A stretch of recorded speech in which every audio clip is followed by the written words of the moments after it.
Hello भैया, कैसे हो सारे। आई होप कि सब अच्छे ही होंगे और प्रिपरेशन तो काफ़ी अच्छे लेवल पे कर रहे होगे।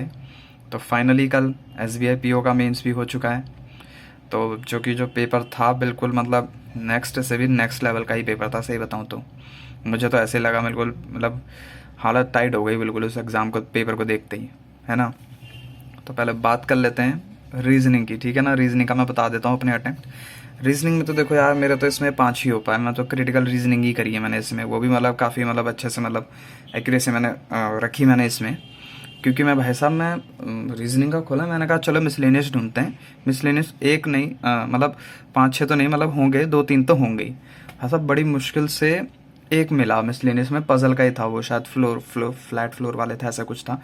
वो एक ही था, वही हुआ। उसके बाद कुछ था ही नहीं, ना सिलॉक्स कोडेड सिलॉक्स था, ना ब्लड रिलेशन के कुछ मतलब थे, ऐसा कुछ था ही नहीं भाई साहब। पजल ही ठूस रखी थी और क्रिटिकल रीजनिंग की, कुछ मिला ही नहीं करने लायक। तो इसमें तो मैं बता देता हूँ, एक तो मेरा वही मिसलिनियस का था पजल वाला, वो हुआ था। बाकी मैं पजल करने बैठा था, बट पजल मेरे से बनी ही नहीं बिल्कुल भी। पता नहीं क्या हुआ कल, मतलब बिल्कुल ही बनी नहीं रही थी, है ना। तो एक तो फिर बाकी मैंने क्रिटिकल रीजनिंग ही करी है, तो इसमें तो ऐसा ही था, ठीक है। तो रीजनिंग का तो बहुत ही बुरा हाल है ना। इसमें मेरे को बहुत ही गंदा हुआ। मैंने सोचा चलो कोई नहीं, रीजनिंग इतना टफ आया था तो चलो क्वांट में देखेंगे, क्वांट में थोड़ा सा मतलब ठीक होगा। बट जब क्वांट का सेक्शनल खुला भाई साहब, उसमें तो और भी बुरा हाल है भाई साहब। ऐसे तो मतलब डीआई तो मतलब ऐसी ऐसी थी, मैं क्या ही बताऊँ। मतलब बड़ी मुश्किल से मतलब समझ भी नहीं आ रही थी मेरे को, तो सही बताऊँ तो। बाकी मैं कोशिश तो करी थी, बनी ही नहीं। बाकी फिर उसके बाद मैंने देखा वो क्या कहते हैं उससे, नंबर सीरीज़ भी अलग ही लेवल की थी। उसमें भी मेरे से 2 ही बन पाए, बाकी और कुछ बना ही नहीं मेरे से। उसमें भी 3 या 4 थे शायद नंबर सीरीज़ में। तो एक बना था, उसके बाद कोई एक और बना था उसमें से ही, है ना। तो 2 ही बन पाए, बाकी डीआई तो एक भी नहीं बन पाई। मैं करने तो बैठा था बिल्कुल आधी वो वाली डीआई तो मैं करने बैठा था, जो कौन सी वाली थी, वो क्रेडिट कार्ड वाली।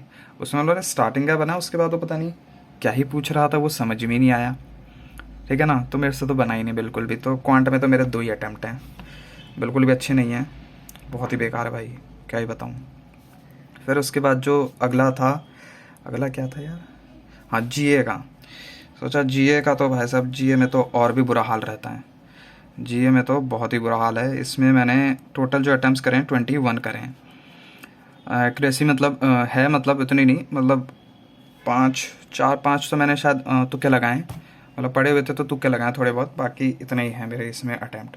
ये भी मतलब बहुत ही अनएक्सपेक्टेड, मतलब हर बार का ही रहता है। 60 मार्क्स की आती है तो भाई साहब कुछ ना कुछ तो देंगे ही ना, ऐसा है ना। तो बिल्कुल मतलब अलग ही लेवल का था ये भी, जीए भी, है ना। बाकी इंग्लिश जो थी, इंग्लिश ठीक थी थोड़ी, मतलब बाकी इन तीनों सेक्शनल के कंपैरिजन में इसमें जो था काफ़ी ठीक था। उसमें जो मेरे अटैम्प्ट रहे थे वो 21 थे, मतलब ठीक थी, इंग्लिश डुएबल थी।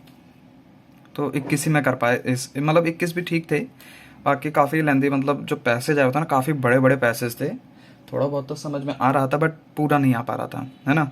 तो इसमें मैंने जैसे तैसे करके तो 21 इसमें मेरे अटैम्प्ट्स हुए।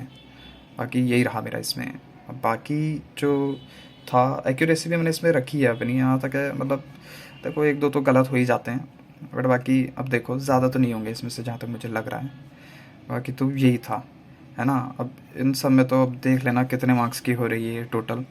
मैं तो सही में मुझे लग भी नहीं रहा, उम्मीद है कि इसमें से होगा भी मेरा एसबीआई में, मतलब पीओ मेंस में ही, ठीक है ना। तो बाकी जो था इसके बाद डिस्क्रिप्टिव ठीक लगा मुझे। डिस्क्रिप्टिव में मैंने लेटर करा था बैंक मैनेजर को, ट्रांजैक्शन फील्ड वाला, वो ठीक था। मैंने पहले ही जब मैं जीए का सेक्शनल चल रहा था ना, तो उसमें टाइम था, तो मैंने रेफ शीट पे ही लेटर का फॉर्मेट लिख लिया था जल्दी से ही, है ना। तो फॉर्मेट वगैरह लिख के उससे थोड़ा सा ईजी हो जाता है, ठीक है ना। उसके बाद फिर मैंने जब देखा तो लेटर ब्रांच मैनेजर को लिखने के लिए आया, तो फिर उसके बाद मैंने वही लिखा, ब्रांच मैनेजर को सबसे पहले लेटर लिखा, ब्रांच मैनेजर को वाला, ठीक है। उसके बाद जैसे ही फिर मैं आया क्या कहते हैं ऐसे राइटिंग में, तो उसमें देखा तो उसमें वो कौन सा था यार, वो एजुकेशन वाला था ना, रूरल एजुकेशन वाला, वो वाला करा था, वो भी ठीक था। लेटर में मेरे 5 वर्ड्स रह रहे थे बाकी, और उसमें मेरे ऐसे में मेरे 30 वर्ड्स रह गए थे। बाकी तो मैंने पूरा कर ही दिया था। तो यही था मेरा। बाकी आप देख सकते हो कैसा है मेरा। अब आप भी बताना कैसा रहा, कितने अटैम्प्ट्स रहे।